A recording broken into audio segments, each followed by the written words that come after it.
कोलिडोकोलिलिथिएसिस, stones in the bile duct. ये हमारे पास 2 hepatic ducts हैं, ये मिलके कॉमन हेपेटिक डक्ट बनाती है और common hepatic duct cystic duct के साथ मिलके कॉमन बाइल डक्ट या इसको हम सिंपल बाइल डक्ट भी कहते हैं। ठीक है, अगर इस बाइल डक्ट के अंदर स्टोन होगा उसको हम कहते हैं कोलिडोकोलिलिथिएसिस। अगर वो स्टोन बाइल डक्ट के अंदर बने उसको कहते हैं प्राइमरी स्टोन, और अगर वो स्टोन इस गॉल ब्लैडर से आए तो उसको हम कहते हैं सेकेंडरी स्टोन। ठीक है, अब ये कॉमन बाइल डक्ट या बाइल डक्ट की ऑब्स्ट्रक्शन 2 रीजंस की वजह से हो सकती है। या तो स्टोन इस बाइल डक्ट को ऑब्स्ट्रक्ट कर सकता है, या फिर कोई भी ट्यूमर मैस लाइक ये सीए हेड ऑफ पेंक्रियास, ये नीचे पेंक्रियास है और ये ड्यूडेनम है।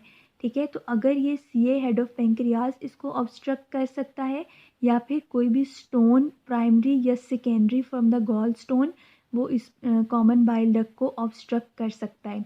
ठीक है, अब देखो जब भी कॉमन बाइल डक्ट ऑब्स्ट्रक्ट होगी तो एज ए रिज़ल्ट क्या होगा, जितना भी यहाँ से बाइल इंटेस्टाइन में आना था अब वो नहीं जाएगा, as a result obstructive jaundice होगा।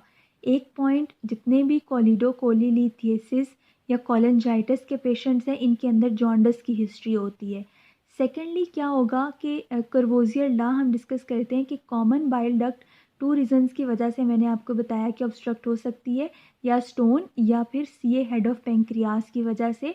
एज ए रिज़ल्ट क्या होगा, अगर स्टोन होगा तो स्टोन क्योंकि एक फॉरेन बॉडी है उसकी वजह से क्या होगा, गॉल ब्लैडर में बार बार इन्फ्लेमेशन होगी, वो इन्फ्लेमेशन सेटल होगी, अगेन इन्फ्लेमेशन।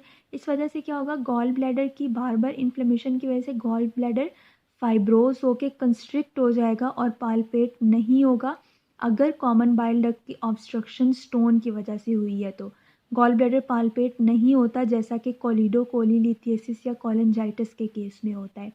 जबकि अगर गॉल ब्लैडर की ये कॉमन बाइल डक्ट की ऑब्स्ट्रक्शन किसी भी external mass like CA head of pancreas की वजह से हो तो वो क्या करता है, वो इसको कंस्ट्रिक्ट कर देगा बिकॉज ऑफ कंप्रेशन इफेक्ट। तो एज ए रिज़ल्ट जितने भी सिक्रीशंस हैं वो गॉल ब्लैडर के अंदर कलेक्ट रहेंगी, यानी कि बाइल वगैरह, तो वो उस गॉल ब्लैडर को क्या करेंगे, डिस्टेंड कर देंगे और गॉल ब्लैडर पालपेट होगा। तो जितने भी सीए हेड ऑफ पेंक्रियास के केसेस हैं उनके अंदर गॉल ब्लैडर पालपेट होता है। ठीक है, अब ये हमारे पास हिस्ट्री में डिफ्रेंशिएटिंग पॉइंट है जो कोलिडोकोलिलिथिएसिस को कोलिलिथिएसिस या कोलिसिस्टाइटिस से डिफ्रेंशिएट करते हैं।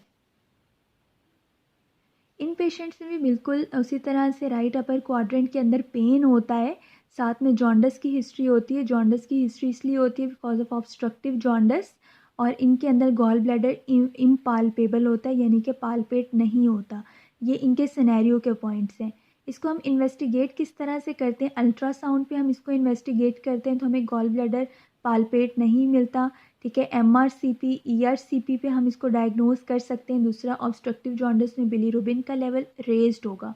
ठीक है, जब भी बाइल डक्ट की ऑब्स्ट्रक्शन होगी तो ALP और GGT जो हमारे पास एंजाइम्स हैं लिवर के उनका लेवल रेज्ड होता है। इसको हम ट्रीट किस तरह से करते हैं, या तो ERCP करते हैं यानी कि एंडोस्कोपिक रिट्रोग्रेड कोलेंजियोपेंक्रियाटोग्राफी।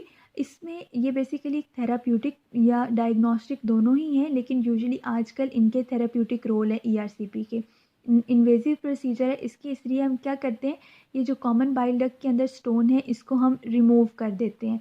अगर ERCP ना कर सकें तो फिर हम क्या करते हैं, कोलिडोकोटमी करते हैं। कोलिडोकोटमी में हम क्या करते हैं कि हम इस कॉमन बाइल डक्ट को ओपन करके यहाँ से स्टोन को रिमूव करते हैं। तो या तो हम लोग ERCP के ज़रिए कर सकते हैं, मीन के कैमरा के ज़रिए विच इज़ एंडोस्कोपिक प्रोसीजर, या फिर हम लोग ओपन प्रोसीजर कर सकते हैं विच इज़ कोलिडोकोटमी।